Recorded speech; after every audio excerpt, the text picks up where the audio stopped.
Hello guys, good morning o good afternoon sa inyo. Pasensya na po kayo sa video natin dahil ginagawaan ko po ng paraan. Naririto ang manga palpak kong gawa. At naririto naman po ang tinjan ko okay na gawa ko. Huwag po Pinuno. sana kayo mainip dahil sinisikap ko po na mapaganda pa ang ating video. At sa manga naiinip po payansika po kayo. Student lang po ako at wala po ako kakayahan magbayad sa manga apps or editor na may bayad. At hindi pa po ako sumasahod sa YouTube at kung sasahod man po ako dito ang revenue ko lang po ngaon or kinita ng video ko 20 USD at hindi pa siya pwede ma-cash out deal minimum nila sa cash out 100 USD. Konting hintay pa po. At sa manga nakakaunawa maraming salamat PO. Ito PO update ko SAINYO para alam din ninyo na try ko ang makakaya ko.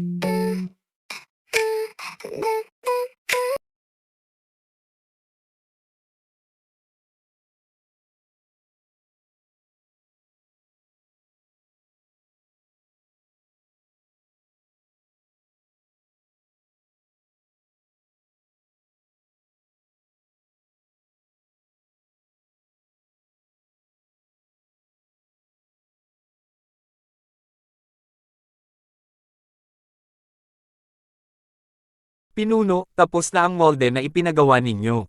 Dinala ko na rito. Maaari ba ninyo itong tingnan kung maayos ang pagkakigawa? Bumukas ang pinto ng silid-aralan, at pumasok si Big Mouth habang may dalang dalawang gintong bagay na parang plato. Inilapag niya ang mga ito sa mesa ni Hanfeng. Pinulot ni Hanfeng ang mga ito at maingat na sinuri. Eksaktong katulad ang mga ito ng guhit na ibinigay niya noon. Ang nakalubog na bahagi ng mga plato ay maingat na pinakinis gamit ang buhangin at bato, pagkatapos ay pinahiran ng puting pagkit. Sa ilalim ng sinag ng araw na pumapasok sa bintana, kumikislap ang mga ito ng nakakasilaw. Hindi bilog ang dalawang plato kundi parisukat. Sa gitna ay may bilog na hukay kung saan ilalagay ang tunaw na salamin.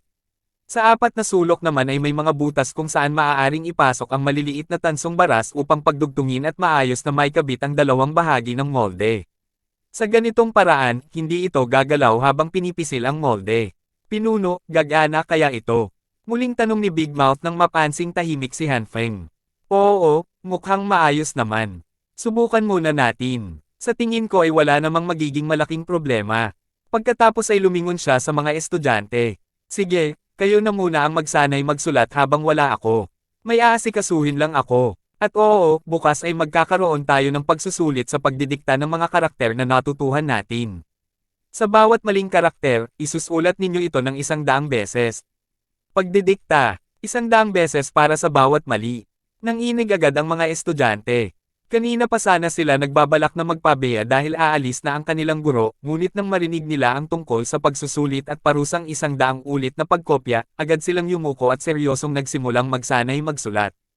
Wala nang sino man ang naglakas loob na magpabeya. Pinuno, para saan ba talaga ang bagay na ito? Tanong ni Big Mouth habang sinusundan si Hanfeng palabas ng paaralan patungo sa bahay nito. Kahit sa paghuhulma ng tanso o bakal, hindi naman tayo gumagamit ng metal na molde, hindi ba? Sinong nagsabing hindi maaaring gumamit ng metal na molde sa paghuhulma ng metal? Agad na tanong ni Hanfeng. Natatakot ka bang magdikit ang molde at ang tunaw na metal? Hindi mo ba alam na maaaring pairan muna ng putik ang loob nito upang magsilbing panangga?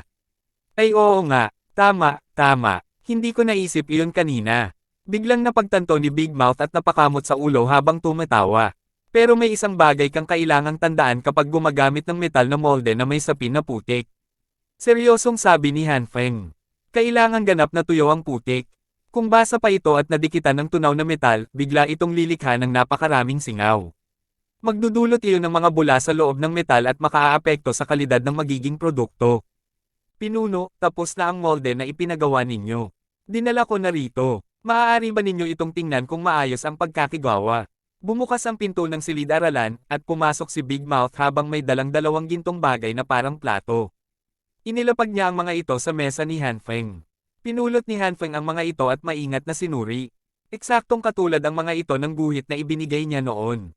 Ang nakalubog na bahagi ng mga plato ay maingat na pinakinis gamit ang buhangin at bato, pagkatapos ay pinahiran ng puting pagkit. Sa ilalim ng sinag ng araw na pumapasok sa bintana, kumikislap ang mga ito ng nakakasilaw. Hindi bilog ang dalawang plato kundi parisukat. Sa gitna ay may bilog na hukay kung saan ilalagay ang tunaw na salamin. Sa apat na sulok naman ay may mga butas kung saan maaaring ipasok ang maliliit na tansong baras upang pagdugtungin at maayos na maikabit ang dalawang bahagi ng molde. Sa ganitong paraan, hindi ito gagalaw habang pinipisil ang molde. Pinuno, gagana kaya ito? Muling tanong ni Big Mouth nang mapansing tahimik si Hanfeng. Oo, mukhang maayos naman. Subukan muna natin. Sa tingin ko ay wala namang magiging malaking problema. Pagkatapos ay lumingon siya sa mga estudyante. Sige, kayo na muna ang magsanay magsulat habang wala ako. May aasikasuhin lang ako. At oo, bukas ay magkakaroon tayo ng pagsusulit sa pagdidikta ng mga karakter na natutuhan natin. Sa bawat maling karakter, isusulat ninyo ito ng 100 beses. Pagdidikta, 100 beses para sa bawat mali. Nanginig agad ang mga estudyante. Kanina pa sana sila nagbabalak na magpabeya dahil aalis na ang kanilang guro, ngunit nang marinig nila ang tungkol sa pagsusulit at parusang 100 ulit na pagkopya, agad silang yumuko at seryosong nagsimulang magsanay magsulat. Wala nang sino man ang naglakas loob na magpabeya. Pinuno, para saan ba talaga ang bagay na ito? Tanong ni Big Mouth habang sinusundan si Hanfeng palabas ng paaralan patungo sa bahay nito. Kahit sa paghuhulma ng tanso o bakal, hindi naman tayo gumagamit ng metal na molde, hindi ba? Sinong nagsabing hindi maaaring gumamit ng metal na molde sa paghuhulma ng metal? Agad na tanong ni Hanfeng. Natatakot ka bang magdikit ang molde at ang tunaw na metal? Hindi mo ba alam na maaaring pairan muna ng putik ang loob nito upang magsilbing panangga? Ay oo nga, tama, hindi ko naisip iyon kanina. Biglang napagtanto ni Big Mouth at napakamot sa ulo habang tumatawa. Pero may isang bagay kang kailangang tandaan kapag gumagamit ng metal na molde na may sapin na putik. Seryosong sabi ni Hanfeng. Kailangang ganap na tuyo ang putik. Kung basa pa ito at nadikitan ng tunaw na metal, bigla itong lilikha ng napakaraming singaw. Magdudulot iyon ng mga bula sa loob ng metal at makaaapekto sa kalidad ng magiging produkto. Na makaaapekto sa kalidad ng natapos na produkto, paliwanag ni Hanfeng habang naglalakad sila. Tatandaan ko po iyan. Maraming salamat sa pagtuturo sa akin, pinuno. Lubos na nagpasalamat si Big Mouth. Sa nakalipas na 2 taon, si Big Mouth ang namamahala sa lahat ng gawain ng pagtutunaw at paghuhulma ng metal ng Tribong Han sa ilalim ng mga utos ni Hanfeng. Mas alam niya kaysa kanino man na ang pag-unlad ng tribo ay hindi maihihiwalay sa paggamit ng mga kagamitang metal. Ipinagkatiwala ni Hanfeng sa kanya ang napakahalagang tungkuling ito at nagturo pa ng napakaraming kaalaman at teknolohiya. Maging ang kanyang asawa ay natagpuan para sa kanya ni Hanfeng noong kapistahan ng Tagsibol. Ngayon ay mayroon na rin siyang anak na tumatawag sa kanya ng ama. Natural lamang na itanim niya ng malalim sa kanyang puso ang utang na loob na iyon. Hindi mo kailangang magpasalamat sa akin. Gampanan mo lang ng mabuti ang iyong trabaho. Pagkatapos ay nagtanong si Hanfeng. Kumusta na ang mga alagad na sinasanay mo? Maaaring magtayo tayo ng 1 o 2 bagong pasilidad ng pagtutunaw at pagproseso ngayong taon. Ilang tao ang maaari mong ilaan kapag dumating ang panahong iyon. Iwinagayway lamang ni Hanfeng ang kanyang kamay at ibinaling ang usapan sa mga apprentice. Pinuno, balak na ba nating tunawin ang 2 uri ng mineral na tingga at pilak? Kung ganoon, maaari akong maglaan ng humigit kumulang 15 tao ngayon pa lamang. Lahat sila ay nakilahok sa bawat hakbang ng pagtutunaw ng bakal. Mabilis na sagot ni Big Mouth. Sapat na ang 15.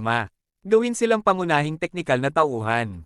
Magdagdag tayo ng panibagong pangkat ng mga apprentice at magiging sapat na iyon. Pagbalik mo, pagtuunan mo ito ng pansin. Piliin mo na agad ang mga taong angkop upang kapag dumating ang oras ay madali silang mailipat. Pagkatapos pag-isipan sandali, iyon ang naging pasya ni Hanfeng. Nauunawaan ko po, pinuno. Pagkatapos ay nagtanong muli si Big Mouth. Kung ganoon, ang molde na ginawa natin ngayon ay para ba sa pagsubok ng tingga at pilak? Umiling si Hanfeng. Ang batong tutunawin natin sa pagkakataong ito ay hindi metal kundi ibang bagay. Mas mababa ang punto ng pagkatunaw nito kaysa sa tanso at bakal. Tinatawag itong salamin. Salamin. Natigilan si Big Mouth nang marinig ang bagong katawagan. Tiningnan niya ang molde sa kanyang kamay at nagtatakang nagtanong. Kung ganoon, para saan ang salaming ito? Makapal sa gitna at manipis sa gilid. Ano ang gamit nito? Sa hugis na iyan, wala naman itong malalagay sa loob. Tiyak na hindi ito lalagyan. Tama ka, hindi ito lalagyan. Isa itong kasangkapan. Ngumiti si Hanfeng. Malalaman mo rin kapag natapos na natin ito. Magagawa natin ito ngayong araw. Habang nag-uusap sila, nakarating sila sa bahay ni Hanfeng. Mula sa maliit na silid na ginagamit niyang pag-aaral, kumuha siya ng ilang kumpol ng malinaw at walang kulay na kristal.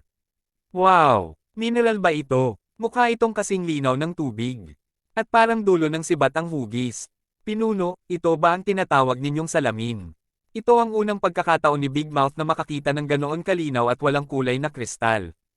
Noong dinala ito noon ng higanteng agila, iilan lamang ang nakakita rito bago ito itinago ni Hanfeng sa kanyang mesa. Tama ka, ito nga ay isang uri ng mineral, ngunit hindi mo ito maaaring tawaging salamin. Ito ay kristal. Makikilala ito sa hugis at kulay nito. Walang kulay, malinaw na parang tubig, at hugis tebak. Iyan ang kristal. Maaari mong isipin ito bilang isang kristal na kasing linaw ng tubig. Siyempre, may iba rin itong anyo, ngunit kadalasang ganito ang hugis ng kristal nito. At oo, maaaring gamitin ang kristal upang gumawa ng salamin, ngunit hindi ito dumaraan sa pagpipino. Tinutunaw lamang ito at binibigyan ng bagong hugis. Sa madaling salita, binabago lamang natin ang hugis ng kristal. Isa lamang itong kristal na naproseso ng tao. Ang tunay na salamin ay maaaring gawin mula sa iba pang materyales at maaaring maging halos kasing linaw ng kristal. Noong una, nais kong gumamit ng salamin para sa mga bintana, ngunit hindi pa tayo nakakahanap ng angkop na hilaw na materyales. Kaya sa ngayon, langis na papel muna ang ating gagamitin. Habang nagsasalita, iniabot ni Hanfeng ang isang kumpol ng kristal kay Big Mouth at detalyadong ipinaliwanag ang lahat. Ibig sabihin, tutunawin lang natin ang kristal at hindi talaga gagawa ng bagong salamin. Kung ganoon, pinuno, ang gagawin lang natin ay tunawin ang kristal at ihulma ito bilang isang malinaw na plato. Mabilis na nakuha ni Big Mouth ang mahalagang punto mula sa paliwanag ni Hanfeng. Eksakto. Iyan mismo ang ibig kong sabihin. Tumanggaw si Hanfeng bilang pagpapatunay. Pero sinabi ninyo kanina na isa itong kasangkapan. Para saan naman ito gagamitin? Tiningnan ni Big Mouth ang kristal mula sa iba't ibang anggulo ngunit hindi niya maisip ang silbi nito. Gusto mong malaman? Madali lang. Malalaman mo kapag natapos na natin ito. Bilasan mo na at magsimula na tayong magtrabaho. Basagin mo muna ang mga kristal na ito, durugin hanggang maging pulbos, at pagkatapos ay tunawin sa tanawan. Katulad lang ng ginagawa natin kapag naghahalo ng bronze. Nagawa mo na iyan dati. Hindi ko na kailangang ulitin pa, hindi ba?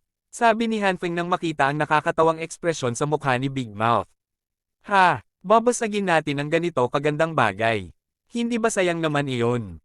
Nalulungkot na tiningnan ni Big Mouth ang makinang at malinaw na kumpol ng kristal sa kanyang kamay.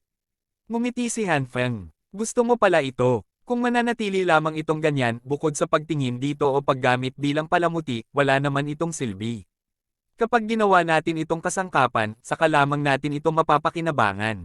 At kung talagang gusto mo ito, kapag nagsimula na tayong magmina ng marami nito balang araw, maaari kang magtago ng isang piraso para sa sarili mo. Pinuno, hindi naman sa ganoon. Sa tingin ko lang ay napakaganda nito. Nakakapanghinayang lang talagang sirain. Walang dapat ikapanghinayang. Mas magiging kapaki-pakinabang ito kapag naging kasangkapan. Sige na, magtrabaho ka na. Sabay tapik ni Hanfeng sa kanyang balikat. Nang makita ang matatag na pasya ni Hanfeng, wala nang naisagot si Big Mouth. Agad niyang dinala ang mga kristal upang basagin at durugin hanggang maging pinong pulbos. Ginawa na rin nila ang kaparehong proseso noon sa mga mineral na bakal, kaya pamilyar na siya sa gawain. Hindi ito ang unang pagkakataon ni Big Mouth na gumawa ng ganoong gawain, kaya kabisado na niya ang buong proseso. Nauunawaan ni Hanfeng ang nararamdaman ni Big Mouth. Lahat ng tao ay may pagpapahalaga sa kagandahan. Noong wala pa silang gaanong pag-aari, ginagawa nilang palamuti ang mga buto ng hayop. Lalo na ngayon na nakakita sila ng isang napakagandang batong malinaw na parang tubig. Si Hanfeng naman ay hindi gaanong humahanga sa kristal. Sa dati niyang buhay, hindi naman ito itinuturing na mahalagang bagay. Ang mga pulseres na kristal ay karaniwang ibinebenta lamang sa mga bangkita at tiyan. Bukod pa rito, sa buhay na ito ay natuklasan pa niya ang isang minahan ng kristal. Sa isang utos lamang, maaari siyang magkaroon ng napakaraming kristal hanggat gusto niya. Mabilis natapos ang pagdurog at pugiling. Kaunti lamang naman ang dami nito, ilang kumpol ng kristal lamang. Wala pang isang oras, dumating si Big Mouth sa pagawaan ng pagtutunaw ng bakal habang may dalang porselanang palanggana. Kanina pa naghihintay doon si Hanfeng. Ang pinulbos na kristal ay hindi gaanong pino. Mas kahawig ito ng buhangin kaysa harina. Hindi na rin ito malinaw at transparent. Sa halip, naging maputing pulbos ito. Nang makita iyon, biglang may naisip si Hanfeng. Kung mas papinuhin pa ang pugiling dito, hindi ba maaari itong gamitin bilang silica powder? Hindi lamang pala ito para sa paggawa ng kristal na salamin. Maaari rin itong gamitin bilang espesyal na patong o coating. Sa makabagong panahon, may isang tanyag na kagamitang pangkaligrapya na tinatawag na ikalimang kayamanan ng silid. Silid-aralan, ang water writing cloth o tel ang sinusulatan ng tubig. Mapusyaw na kulay abo hanggang puti ang ibabaw nito. Kapag sinulatan ito gamit ang brush na isinawsaw lamang sa malinaw na tubig, lumilitaw ang sulat na parang tunay na itim na tinta. Dahil sa imbensyong ito, napakaraming papel ang natitipid. Napakaganda rin ito para sa pangangalaga ng kalikasan at pagtitipid ng pera. Noong una itong makita ni Han Feng, namangha rin siya. Dahil nais niyang maunawaan kung paano ito gumagana, nagsaliksik pa siya tungkol dito. Sa katunayan, hindi naman komplikado ang prinsipyo ng water writing cloth. Mayroon itong itim na tela bilang base at pinahiran ng isang puting coating sa ibabaw. Ang pangunahing sangkap ng coating na iyon ay silica powder. Ano ba ang silica? Ito ay salamin sa pinong anyo. At ano ang katangian ng salamin? Ito ay nagbabaluktot o nagre-refract ng liwanag. Ang prinsipyong ito mismo ang ginagamit ng water writing cloth. Kapag tuyo ang puting patong sa ibabaw, dahil hinaluan ito ng iba pang puting materyales at ang pinong silica mismo ay mapatla ang kulay, mukha itong ordinaryong puting papel. Ngunit kapag nabasa ito ng tubig mula sa brush, nagbabago ang paraan ng pagdaan ng liwanag sa bahaging nabasa. Nangyayari ito dahil napupuno ng tubig ang maliliit na puwang sa coating. Dahil dito, nagiging pansamantalang transparent ang bahaging nabasa. Kapag naging malinaw ang puting patong, lumilitaw ang itim na tela na nasa ilalim nito. Ganoon ka-simple ang prinsipyo nito. Nang maisip iyon, nagkaroon si Han Feng ng ideya na gumawa ng water writing cloth. Kung magkakaroon sila nito, gaano karaming papel kaya ang matitipid ng Tribong Han? Malaki rin ang maitutulong nito sa pagpapalaganap ng edukasyon sa hinaharap. Pagkatapos ng lahat, hindi mura ang papel. Kapag ganap nang naipatupad ang pribadong pagmamay-ari, hindi lahat ng tao ay magkakaroon ng kakayahang bumili ng maraming papel. Ngunit kung may water writing cloth, isang piraso lamang ay sapat na para sa pang-araw-araw na pagsasanay. Kahit hindi kasing ganda ng modernong bersyon ng magawa ni Han Feng, basta magamit ito ng 1,000 beses, sulit na iyon. Gayunpaman, hindi ito bagay na magagawa sa loob lamang ng 1 o 2 araw. Ang pinakamahalagang bahagi ay ang formula ng puting patong sa ibabaw. At iyon mismo ang hindi malinaw kay Han Feng. Nabasa niya noon ang ilang impormasyon tungkol dito, ngunit hindi detalyado ang mga iyon at hindi niya rin kabisado. Subalit maaari siyang gumawa ng ilang hinuha batay sa katangian ng water writing cloth. Ang pinakamahalagang sangkap ay silica powder. Ito ang bumubuo sa pinakamalaking bahagi ng patong. Bukod dito, kailangan din ng isang uri ng pandikit dahil isa itong uri ng pintura. Dapat daw maikit ito sa itim na tela nang hindi madaling matanggal. Kaya ang pandikit ay kailangang hindi tinatabla ng tubig ngunit maaari pa ring mabasa.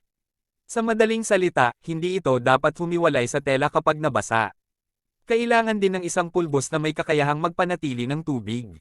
Kapag daw maikit ang basang brush sa ibabaw, hindi dapat agad kumalat ang tubig. Dapat manatili ito sa isang maliit na bahagi lamang. Kung hindi, isang guhit lang ng brush ay magiging isang malaking itim na mantsa, at mawawala ang silbi nito. Bukod pa rito, kailangan din ng isang puting sangkap na nagpapabilis ng pagsingaw ng tubig upang mabilis itong matuyo. Hindi maaaring magsulat ka at maghintay ng ilang oras bago ito matuyo. Kung ganoon, mawawala ang praktikal na halaga nito. Batay sa pagsusuring ito, tinansya ni Han Feng na kailangan ng hindi bababa sa 4 na sangkap. Silica powder, waterproof na pandikit, pulbos na nag-iimbak ng tubig, at pulbos na nagpapabilis ng pagpapatuyo. Sa kasalukuyan, silica powder lamang ang mayroon si Han Feng. Wala pa kahit bakas ng natitirang 3 sangkap. Mukhang kailangan niyang pag-aralan ito ng dahan-dahan sa hinaharap. Sa ngayon, ang pinakamahalagang gawain ay ang paggawa muna ng convex lens. Sige, sapat na iyan. Simulan na ang pagtutunaw. Ay oo, magdala rin kayo ng kaunting alkali. Gagamitin natin iyon bilang flux mamaya. Wala nang ibang kailangang idagdag. Dinampot ni Han Feng ang isang dakot ng pinong piraso ng kristal. Pinagmasdan niya ito sandali sa kanyang palad bago muling ibinuhos pabalik sa palanggana. Opo, pinuno, mabilis na tugon ni Big Mouth. Pagkatapos ay pinangunahan niya mismo ang kanyang mga katulong upang simulan ang proseso ng pagtutunaw.